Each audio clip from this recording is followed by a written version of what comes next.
Hello and welcome to Sovereign RPG. I am Sovereign and today we're going to be talking about EVE Online Anywhere. Now this has been something that's been recently announced, I think it was today or it may have been yesterday, I'm not quite sure. I haven't really been following those EVE Online news anytime recently. I haven't done any checking on it in a long time. Now there has been some stuff on here that is quite weird. They just came out with this randomly out of nowhere and we wasn't really sure what was supposed to be going on or what was happening. There is very little information on it, but what we do know is that there is a recent post and we'll be able to go through that very shortly. I'm just going to go through the actual post itself and then we'll talk about some other stuff as we are going along. Now just a quick update on the EVE Echo stuff. There hasn't been any new information on the gate gun exploit that was supposed to have been used. The devs have really kept it quiet on that front and I'm not sure what they're going to really do about it. They haven't given us any answers. They are looking into it. We do know they are looking into it, but they haven't released any information yet. This is likely due to the fact that they're going to be sort of going over the actual processes to see if it does affect it at all. We will have to see how it goes and then we'll see what it does from there. Maybe they're just going to have to change the way they thought about what they were going to be doing, or they're going to be thinking about the low set gate guns and whether they should be 100% safe or not, whether they should allow suicide ganking, etc. I know there's going to be a lot of you that do believe that it should be allowed, and there's going to be a lot of you that do believe that it should be a thing in EVE, and I tend to agree. Suicide ganking on low set gates is a general tactic and it should be allowed to be done, especially if the ships are actually being lost during the actual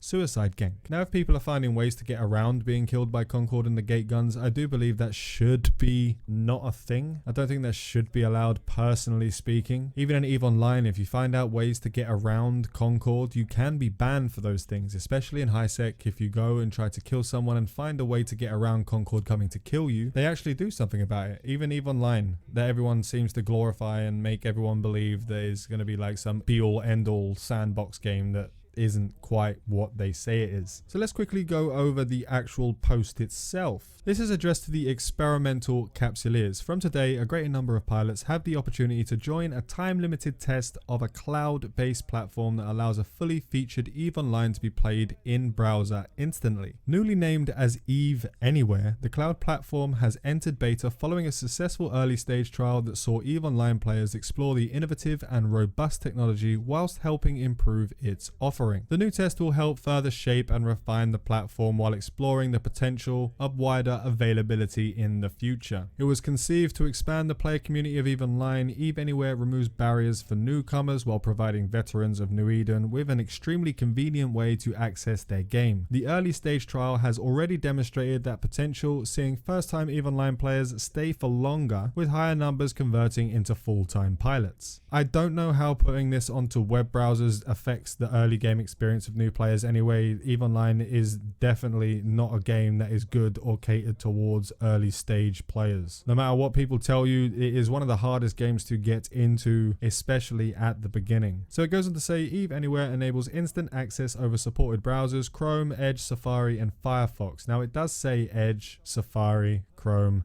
Firefox.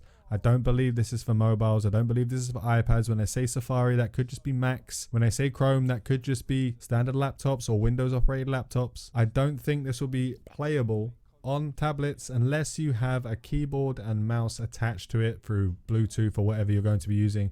I doubt there will be any touchscreen adaptability to this game and to this EVE Anywhere. So it is supporting 1080p resolution and gameplay at 60 FPS. It provides a way to play EVE Online unimaginable even a few years ago. While the early tests of the cloud platform were limited to new players in the United States, as of today, all US-based pilots that meet connection speed and browser requirements will be offered full access to EVE Anywhere. Omega pilots in the USA can currently enjoy EVE Anywhere for the duration of the new test at no additional cost, providing an opportunity to experience the new platform while there is no charge. Newcomers to New Eden, meanwhile, will be invited to the cloud beta as part of their free EVE Online sign-up, while upgrading to Omega will enable them to continue exploring the game from their second session instantly via their web browser. So basically they're saying you can get into the game as a new player, but to continue on and get there quickly, I guess jump ahead of the curve, you will need to have Omega signed up. To begin your journey through EVE Anywhere, head over to the homepage where eligible. Logged in pilots will find a Launch EVE button once you are signed in. We look forward to welcoming you to the cloud and extend thanks to all players that help us test this ambitious new approach. I will leave the link in the top comment and in a description for this. I'll put both links. I'll put the link to the actual post itself and to the homepage, just in case you are a US based person who would like to try out EVE Online without needing a massively strong PC to be able to get into it. You can be using this. I have been told that the graphics are not as good as you would be playing the actual game itself. Outside of the browser, the graphics seems to be dumbed down a little bit, but I haven't been able to test it myself. The VPN isn't working for me, so I can't actually comment on that myself currently. So if this can be played on tablets and all you need is sort of a magic keyboard and magic mouse to attach to the actual tablets, will this be a better version that you'll be able to play instead of EVE Echoes? Who knows?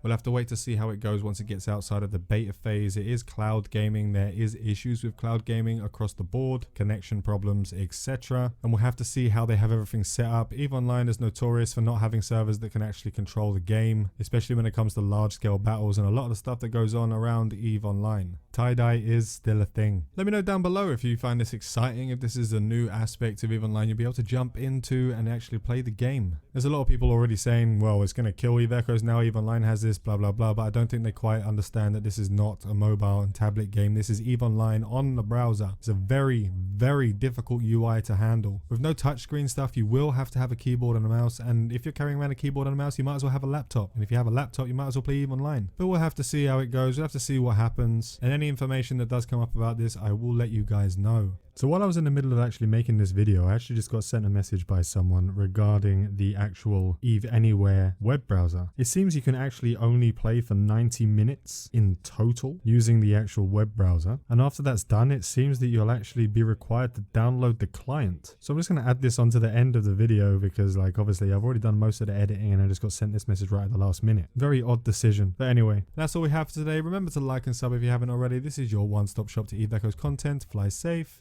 and avoid local chat scams.